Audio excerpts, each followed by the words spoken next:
పొరపాటును కూడా ఇంట్లో ఈ దిశలో చీపురుని పెట్టకూడదు. పెడితే భారీ నష్టం తప్పదు.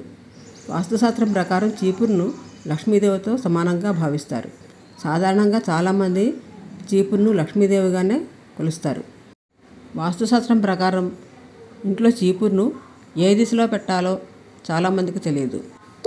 ఈ క్రమంలోనే చాలామంది ఆర్థిక సంక్షోభానికి గురవుతూ ఉంటారు. వాస్తు జ్యోతిష శాస్త్ర నిపుణులు చెప్పిన దాని ప్రకారం ఇంట్లో చీపురుని ఏ దిశలో పెట్టాలో ఇప్పుడు తెలుసుకుందాం. చీపురును ఇల్లు శుభ్రపరచడానికి మాత్రమే కాకుండా దానికి వాస్తుశాస్త్రంలో ప్రత్యేక ప్రాముఖ్యత ఉంది. చీపురు లక్ష్మీదేవితో సమానమని వాస్తుశాస్త్ర నిపుణులు చెబుతూ ఉంటారు. వాస్తుశాస్త్ర ప్రకారం ప్రతి ఇంట్లోనూ కూడా చీపురుని పెట్టుకోవాలి. లేకపోతే ఆ ఇంట్లో ఆర్థిక సమస్యలు తప్పవు. అయితే ఇంట్లో చీపురుని పెట్టేటప్పుడు కొన్ని నియమాలను పాటించాలి.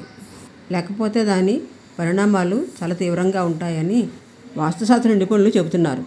ఇంట్లో చీపురును బెడ్రూమ్ లేదా వంటగదిలోనూ పొరపాటును కూడా పెట్టకూడదు. వాస్తుశాస్త్రం ప్రకారం ఇంట్లో చీపురును నైరుతి దిశలో లేదా పడమర దిశలో పెట్టాలి. ఎట్టి పరిస్థితులను కూడా చీపురును ఇంట్లో ఈశాన్య మూలలో పెట్టకూడదు అంటూ వాస్తుశాస్త్ర నిపుణులు హెచ్చరిస్తున్నారు.